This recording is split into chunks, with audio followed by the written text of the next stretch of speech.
Bonjour à tous et bienvenue dans cette première MAMS TV. Alors j'avais cru tout voir et tout entendre sur les JO, mais là je viens de découvrir un article sur France Info et je vous assure que ça m'a fait bondir de ma chaise quand j'ai vu ça. En fait il s'agit, vous savez, du comité d'organisation des Jeux Olympiques France. Donc en fait, ils ont fait une enquête et ils se sont rendus compte d'un truc. Paris 2024, les rémunérations de plusieurs dirigeants du comité d'organisation olympique français ont augmenté fin 2023 malgré des salaires déjà élevés. Donc c'est nos impôts, mes petits cocos. Bon, voilà. Comme von der Leyen qui s'augmente de 30%, les sénateurs et les députés qui s'augmentent aussi. Enfin, c'est des dingues, c'est notre fric, et puis ça augmente, tranquillou bilou, oui, ça suit l'inflation, oui, d'accord, ok, augmente nos salaires, à nous aussi, on voudrait bien en palper un peu. Bon, enfin bref. Donc l'émission Complément d'enquête, diffusée jeudi sur France 2, s'est intéressée au coût des Jeux Olympiques et Paralympiques de Paris 2024, et en particulier aux rémunérations des dirigeants du comité d'organisation. À Paris, la Défense Arena, samedi 23, le président de Paris 2024, Tony Estanguet, a accueilli en grande pompe les 45 000 volontaires qui ont répondu à l'appel pour aider gratuitement à l'organisation des Jeux Olympiques et Paralympiques qui se tiendront en France cet été. Mais ce bel esprit coubertin n'est semble-t-il pas forcément partagé au plus haut sommet de la pyramide. Pour un numéro consacré au budget des JO et diffusé jeudi, les équipes de complément d'enquête ont mis la main sur plusieurs documents qui montrent que ces Jeux Olympiques sont pour certains dirigeants du comité d'organisation particulièrement rémunérateurs. Donc ils s'en foutent plein les fouilles. Sympa.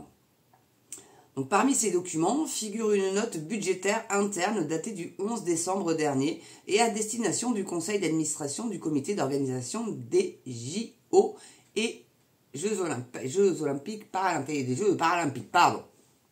Donc, les 106 pages consacrées à la masse salariale globale pour toute la durée d'organisation des Jeux, l'estimation est, c'est assis, vous n'êtes pas en train d'avaler de l'eau ni rien, 584,8 millions d'euros. 106 pages, Mais la vache! Un demi-milliard d'euros de masse salariale, rien que pour les JO. Et ça, c'est sans compter les frais de construction et tout le tout team. C'est juste pour payer leurs petites pommes. À quoi foutre ça? Dieu seul le sait. Donc cette somme concerne l'intégralité des salaires versés depuis 2017 de la trentaine d'employés des débuts aux 4000 feuilles de paye qui seront éditées au moment des JO, explique Michel Aloisio, le porte-parole du comité d'organisation. Mais attends, mais depuis 2017, ils se font payer alors que c'est 2024 les JO? Mais ils sont dingues ou quoi? Mais ils sont complètement marteaux ces gens-là. Mais ils sont fous. Donc lorsque vous organisez les Jeux Olympiques, vous avez besoin des meilleurs experts au monde. Et donc il n'est pas anormal que notre principal poste de dépense soit sur cette expertise. Moi je dirais que ça serait plutôt là qu'il faudrait foutre le bénévolat. Et puis pour les pauvres qui vont transpirer comme des vaches, eux ils devraient être rémunérés à minima, quoi. Mais c'est pas esprit olympique de toute façon. Voilà, toujours eu des bénévoles. Voilà, moi j'ai fait ce Lillehammer en Norvège. J'étais bénévole, Voilà, c'était super sympa d'ailleurs, une belle équipe et tout, c'est vraiment super sympa. Donc on a dû aller chercher les meilleurs talents, parfois en les débauchant.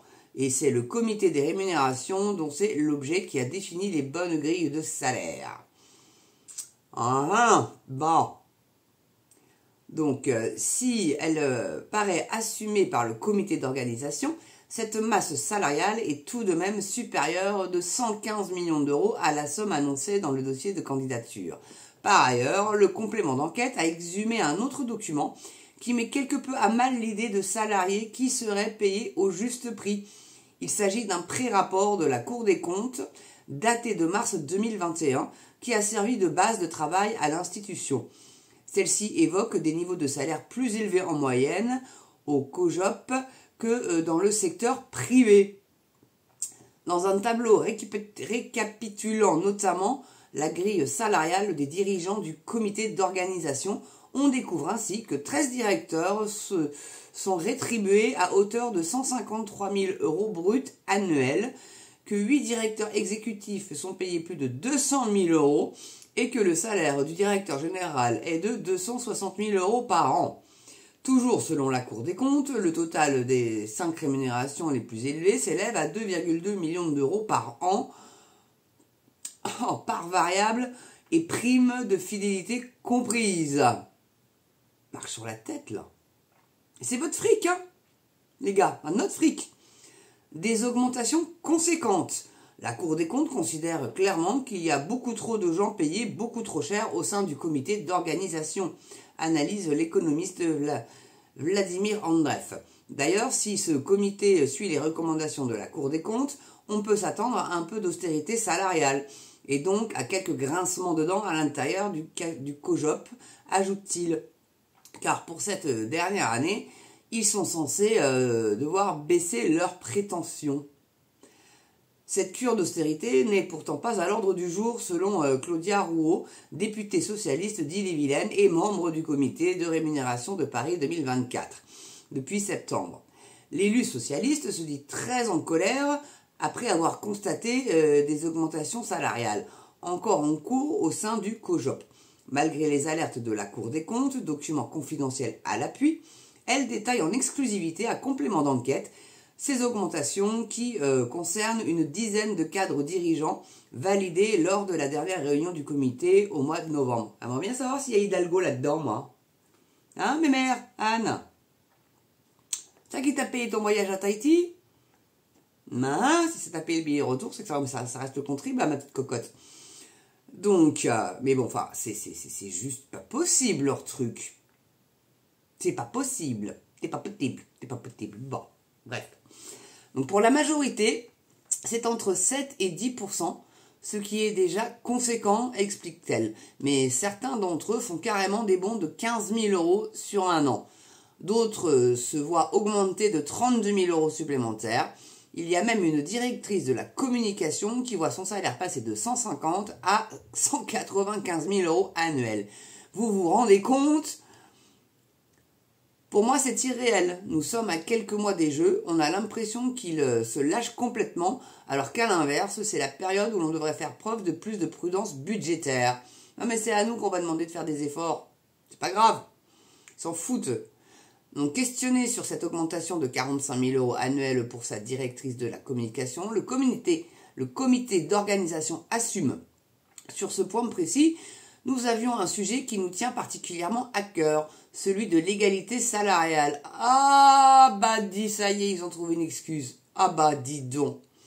Notre comité des rémunérations nous avait alerté sur certains profils féminins qui n'étaient pas à la hauteur des meilleurs salaires. Bah tu pouvais aussi baisser celui des mecs, ça aurait été pas plus mal comme idée. Parce que là c'est quand même conséquent, hein. Donc cette situation a donc été corrigée avec la promotion de cette directrice en tant que directrice exécutive. Et le montant du salaire associé à cette fonction, donc 195 000 € par an, est à la hauteur des responsabilités sur ce type de poste. Mais qu'est-ce qu'elle fait en fait? C'est quoi son job à cette nana-là? Ils n'ont pas enquêté assez là, hein. Moi je veux savoir. Donc le cas particulier du président Tony Estanguet. Parmi toutes les rémunérations, une en particulier suscite l'intérêt du parquet national financier, celle du visage des yeux Tony Estanguet. La justice a ouvert en début d'année une enquête sur les conditions de rémunération du président du COJOP et se penche actuellement sur le montage mis en place pour payer l'ancien champion olympique de canoë, qui facture ses services en tant que travailleur indépendant via une société créée pour l'occasion. Sur ce point, le COJOP explique que l'ex-séiste, parce qu'il est président d'une association, ne pouvait pas avoir le statut de salarié. Dans un rapport de 2021, l'Agence française anticorruption évoquait à ce sujet un montage atypique. Le montant des factures est plutôt conséquent, comme a pu le vérifier complément d'enquête. À partir de données internes au comité de rémunération en 2022, Tony Estanguet a par exemple perçu 239 328 € net auquel s'ajoute une part variable de 47 387 €, soit un total de 286 715 € net. En outre, si Tony Estanguet reste en poste jusqu'à la fin des JO, il aura droit à une sorte de prime dite de fidélité qui équivaudra à 10% de la totalité de ses revenus. Selon nos calculs, il aura donc touché en moyenne autour de 300 000 € net par an pendant 7 ans. Ah, y a rien qui vous choque? Ah merde, et c'est notre pognon! Estanguet, rends-nous notre fric, salopard! Tout champion olympique qu'il est, j'en ai rien à secouer. Hein. Donc le COJOP, là c'est le comité des Jeux paralympiques, hein, rappelle que les émoluments ont été décidés et validés par le comité des rémunérations dès 2018 et qu'ils ont été fixés après une analyse du marché et une comparaison avec les salaires des dirigeants sportifs français. Le comité ajoute que cette rétribution est inférieure par exemple à celle de Sébastien Coe, le patron des JO de Londres en 2012, estimé à plus de 400 000 €. Mon Dieu. Là encore, c'est totalement démesuré, s'émeut Claudia Rouault. Les Jeux Olympiques sont censés être un monument populaire. Il y a 42 000 bénévoles parce que le COJO n'avait pas a priori les moyens de payer trop de salariés. Les bénévoles doivent se déplacer et se loger à leurs frais. Donc même pas ils sont logés gratos quoi en plus. Donc ça va leur coûter de l'argent, ils vont pas en gagner? Mais non. Donc quand je fais le parallèle avec toutes ces rémunérations pour les organisateurs, je suis heurtée. Oui, bah t'es pas la seule.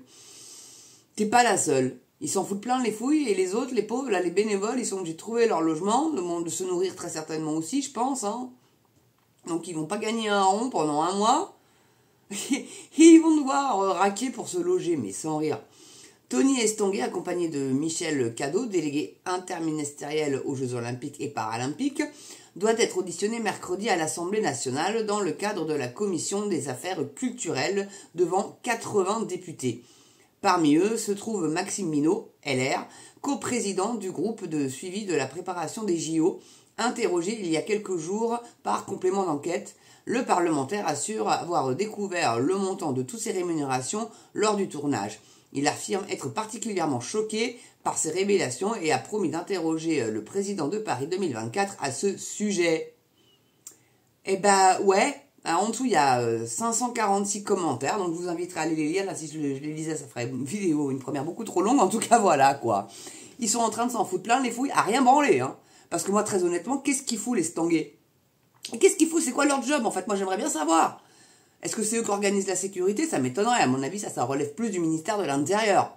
Bon, qu'est-ce qu'ils foutent? Ils sont payés à quoi foutre? Moi, j'aurais bien aimé avoir la réponse à cette question-là. Alors, si vous l'avez, dites-moi dans les commentaires.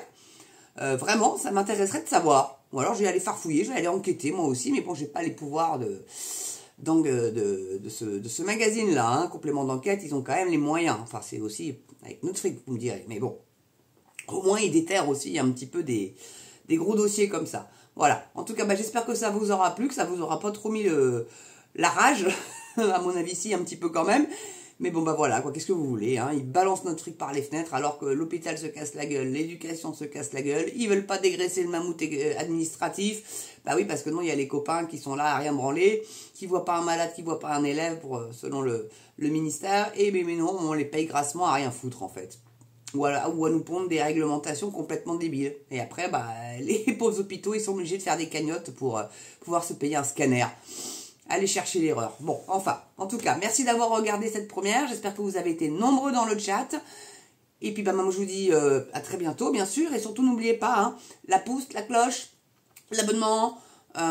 Et puis, partagez cette vidéo sur les réseaux sociaux, qu'un maximum de gens puissent être au courant quand même. Parce que ça, je pense pas que vous verrez ça à la téloche. Ça m'étonnerait grandement. Et puis le petit don, la petite souscription, si vous le pouvez, bien évidemment. Oh, pas grand chose, 1 €, 2 €, ce que vous pouvez, mais vraiment pour aider la chaîne à s'améliorer, ça serait vraiment sympa de votre part. Je compte sur vous. Allez, une belle soirée ou une belle journée selon l'heure à laquelle vous regardez cette vidéo. Portez-vous bien, prenez soin de vous, très important, surtout dans la conjoncture actuelle. Et moi, je vous dis à très bientôt pour une prochaine première sur MAMS TV. À ciao!